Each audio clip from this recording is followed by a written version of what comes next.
you, Mr. Chairman. Thank you, dear audience. There are not many of you left. I know it's not because of taxation is the topic. I think there's a long day and no break for all of you. So thank you very much for staying until this moment. My name is Tomas Balko. I'm originally half Czech and half Slovak, but I have lived now in Kazakhstan for the last 5 years. I originally came here as a consultant with PricewaterhouseCoopers, so I was accompanying and helping multinational companies setting up their business here. And then I moved to work full-time for the university where I was teaching before that as a adjunct professor. And I also have established their Central Asian Tax Research Center. At the end of the presentation, I have a short slide to tell you a few things about the center itself. Today, I prepared a presentation about research and development tax incentives and also comparing or benchmarking what Kazakhstan is doing now and is planning to do in the next step, coming into force next year, comparing to what other countries are doing, and maybe also suggest what else could be done and where we should pay special attention when designing those incentives. Next slide, please. That's the structure of my presentation. I will briefly discuss the difference between the grants and the incentives. Most of you know about them, but I will just highlight some points on that. I will introduce you what Kazakhstan is doing today, what is in the pipeline, and also bring some issues that have to do with the limits of what can be done.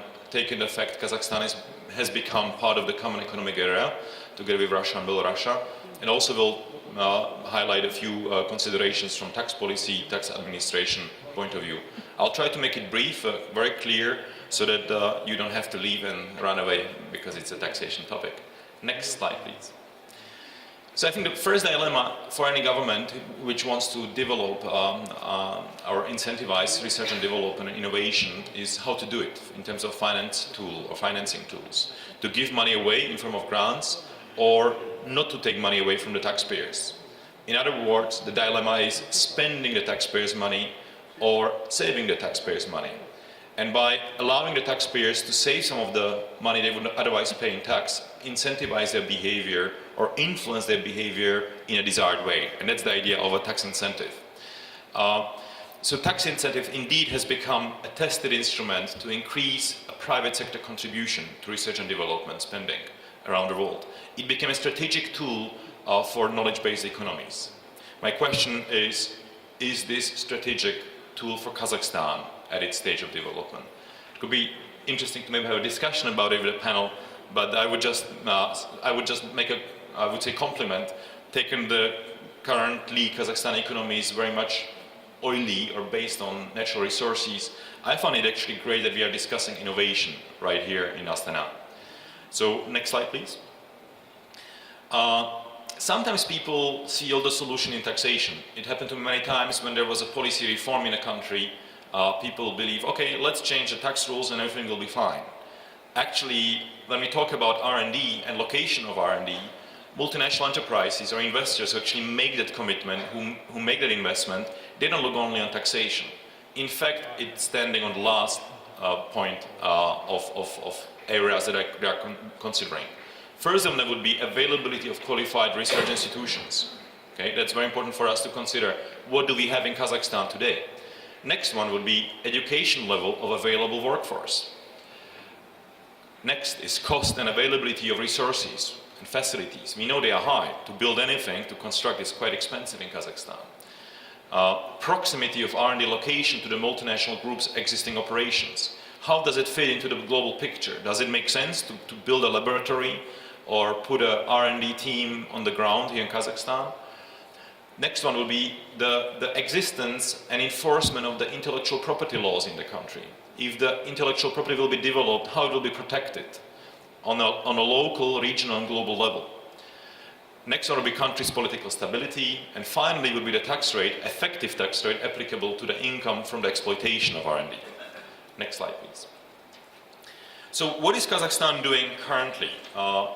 We have, I think, two main measures. People may not even know about them fully. The first one is applicable to contributions made by companies based on philanthropical kind of objective, supporting research, giving donations to universities. Actually, there is a 3% limitation from the taxable income of a company. So taxable profit of the company company can take 3% of that and allocate it as a deductible expense to desired R&D project. Normally, it would have to be operated by the educational research type of institution. So there will be restrictions on who can receive the donation. But there is also this limit, it's 3% of taxable income. So if company is not profit-making, there is no deductible allowance. In fact, if you make this donation, you have to pay extra money on that because it becomes taxable as a part of your additional profit. The second instrument we currently have is 100% tax exemption, but that one is also only limited in the organizations operating in the sphere of science. Again, restricted use for this exemption. What is in a pipeline, coming into force as of the 1st of January, there will be additional deduction for corporate income tax purposes, allowance of additional 50% on the expenses spent on the R&D.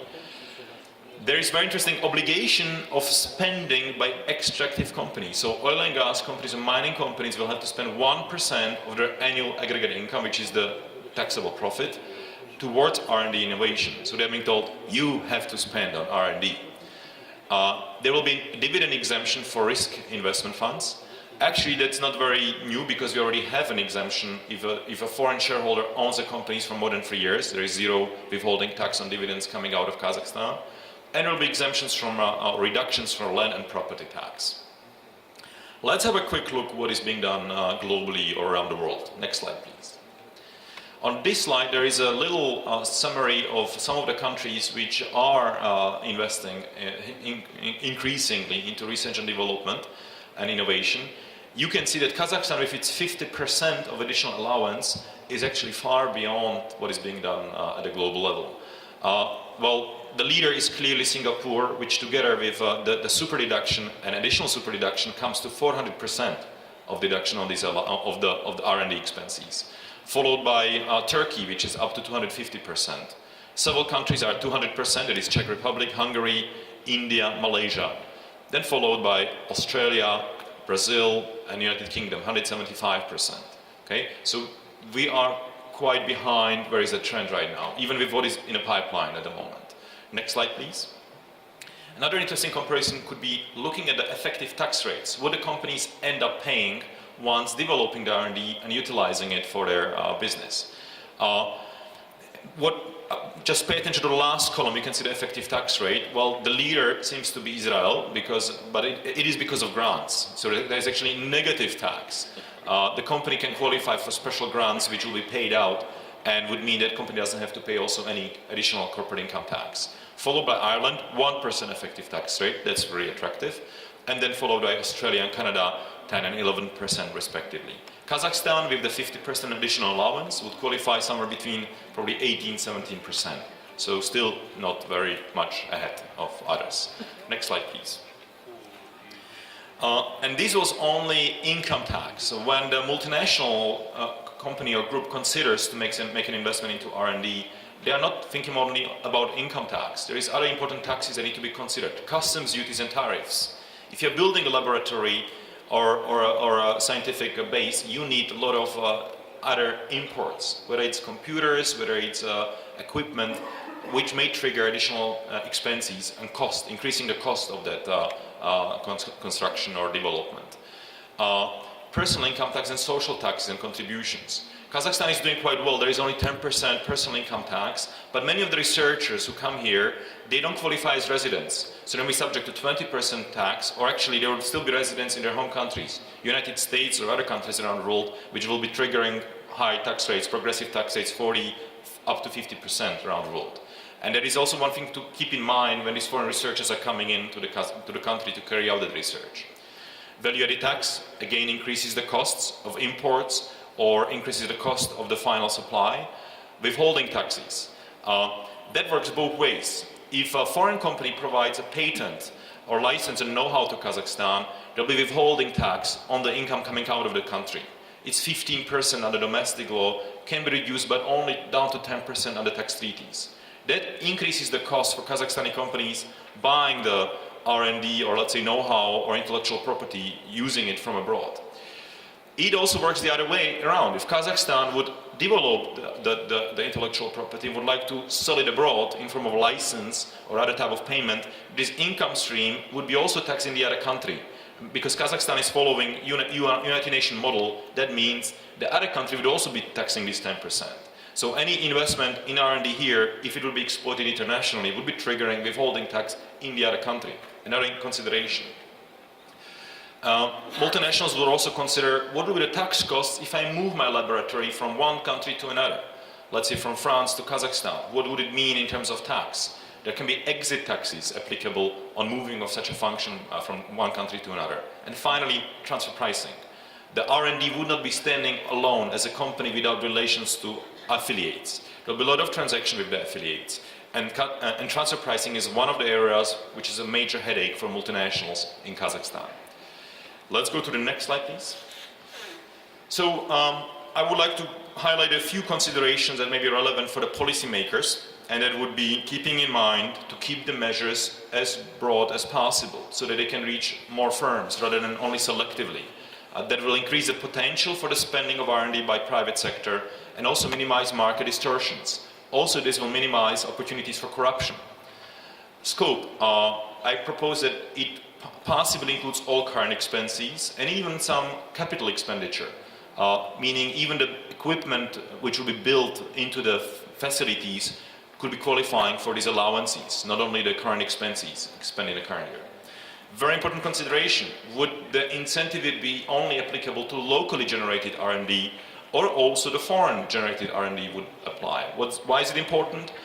If the allowance would be given on R&D spent in India or other countries, what would happen? Kazakhstani taxpayers would start financing innovation and development in other countries. Also, what is very important for policymakers to keep in mind is to evaluate how much does it cost us, what is the lost revenue, what is the benefits, what is the additionality of such an incentive. In other words, what did the incentive bring to the country in terms of additional investments? Or did we incentivize existing activity which was there already, nothing new actually happened? Already at the moment when these incentives are designed, we should keep in mind the evaluation criteria and also data so we can actually do that evaluation. And finally, at final step, we'll be making this evaluation. Next slide, please. There will be the tax administration considerations. People like to offer great ideas, but there is somebody eventually who is charged to collect the revenue for the government, and it is tax authorities. And what needs to be kept in mind that they will also be brought into the picture and cooperate in the process, so they can amend the tax return forms. So clearly, the incentives would could be deductible from the taxable income. That could also allow us to measure and monitor the spending of the companies, and also measure the impact of such an incentive. We can go to the next slide. One thing I pointed out in my introduction is that by joining the Common Economic Area, Kazakhstan cannot do things just on its own. It has to keep in mind the obligation it has under the Common Economic Area principles. Some of those principles are fundamental freedoms. Territorial restrictions, as I just discussed a minute ago, in terms of which R&D would qualify, they may not be acceptable on the Common Economic Area because it is one common market. A tax rule which would discriminate R&D spent in Kazakhstan compared to Russia or Belarus would be discriminatory and basically unacceptable under the principles of the Common Economic Area. Additional obligations may be arising in the future from the WTO entry. Next slide. So there is a few more ideas I would like to suggest and offer to the policymakers to consider. One of them would be these international tax considerations. Next slide, please. As I just explained, it comes from these tax treaties, which are actually a great tool, but Kazakhstan historically was establishing a treaty network as a developing country, positioning itself in the poor brother and asking when there is this flow of the payment income stream resulting from R&D to take a cut, 10%. If you would look on a tax treaty between developed countries, there will be zero, because they would say, look, we will be mutually exempting this type of income, and we will be taxing it only in the jurisdiction of the residents. We will not tax it at source. So current policy of tax treaties basically puts Kazakhstan in a disadvantageous position, because if it would become indeed the R&D hub for the region, all the countries which will be using the R&D coming off Kazakhstan, they would be actually levying withholding tax of 10%. That's very important for the multinational, because if that income stream would be already more expensive for the client, actually, and would cost me more in terms of tax cost, that's not very attractive. What could be the solution? I don't think that it's a good idea to renegotiate the whole treaty network, because that would be very dangerous. Kazakhstan will still be in situation of buying this intellectual property from around the world. But what could be considered a regional approach? Because with this regional integration, I think it's quite realistic to consider to conclude a regional agreement or an instrument, like in the European Union. They introduced a royalty directive as a part of the EU legislation, which basically means any license payment from any country in Europe flowing to another country in Europe would be exempt at source. Exactly this idea. The beneficiaries of this legislation are not the new member countries which are buying the intellectual property. They are actually the developed countries, knowledge-based economies. So very smart move, pushed for R&D. Young enterprise usually doesn't have this resource. So one of apart from another challenge, apart from access to finance, etc., is taxation, because there is additional cost. So a number of European countries introduced this concept of young innovative enterprises, which allow incentives in form of corporate tax exemption for a number of years, and also limited exemption on social security payments associated with the employment of highly qualified personnel, researchers. In Europe, that's an important cost, because the social taxes can be between 20 to 30% in different countries. The effect would be to lower the costs for the young R&D-based businesses. Next slide, please. Research and mobility. It's almost the last one, yeah. Research and mobility. So if we will really further build Kazakhstan as a knowledge-based economy, we should use maximum the domestic resources, but I think it's obvious it is not enough. There will need to be researchers and experts from around the world who need to come here. There is both tax considerations and non-tax considerations. The tax considerations consider exemptions, tax-free allowances for relocation of an expert, exemption from social taxes, and making sure there is no limitation of incentives based on nationality. The non-tax considerations may be even more important. Big problem in Kazakhstan is work permit. Foreign labor has problem to get into Kazakhstan to protect the local market. So idea could be provide special track, work permit track for the researchers. Another important consideration is families. Researchers have families, spouses. Spouse following a husband to Kazakhstan cannot work legally. She cannot be employed. Now, if it is ambitious young person or middle-aged person in the peak of her career, she would not agree to move to Kazakhstan. So that would mean extend the work permit for spouses so they can also be employed. Allow children to access public system of education, and also access to healthcare. That could be the other non-tax considerations. Finally, next slide please. Next slide please. We could consider the VAT I already mentioned. That could be one of the expenses that we will tax cost that will increase the cost of the use of R&D.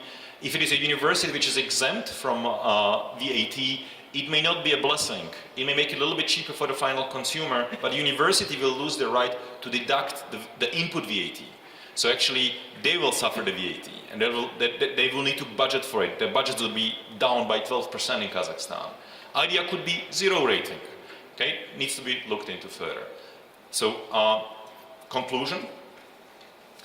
We are definitely in the middle of global competition in innovation. And Kazakhstan has an ambitious objective to build a diversified economy. So that's why I said I'm very pleased and very happy to be here today as a part of this forum discussing innovation in Kazakhstan. So yes, I support, we should give incentives, tax incentives. We should, however, measure the costs, account for that cost, how much does it cost to the lost revenue, to the budget, evaluate the impact, and so that we can justify these incentives also in the future. And we should have the tax policy makers cooperate with tax administration and everybody else. So my very last slide, please, gentlemen. Hello. So I promised to say a few words about the Central Asian Tax Research Center. It's a unique academic research and consulting unit which is hosted at Kimab University in Almaty. It already became a hub of knowledge and tax policy issues for Central Asia. And we are also serving as a center for education of tax professionals and tax policy makers in this region. There is our website, and on the next slide, very last slide, there is contact details. Thank you very much. It was a pleasure to be here today. Yes, thank you too.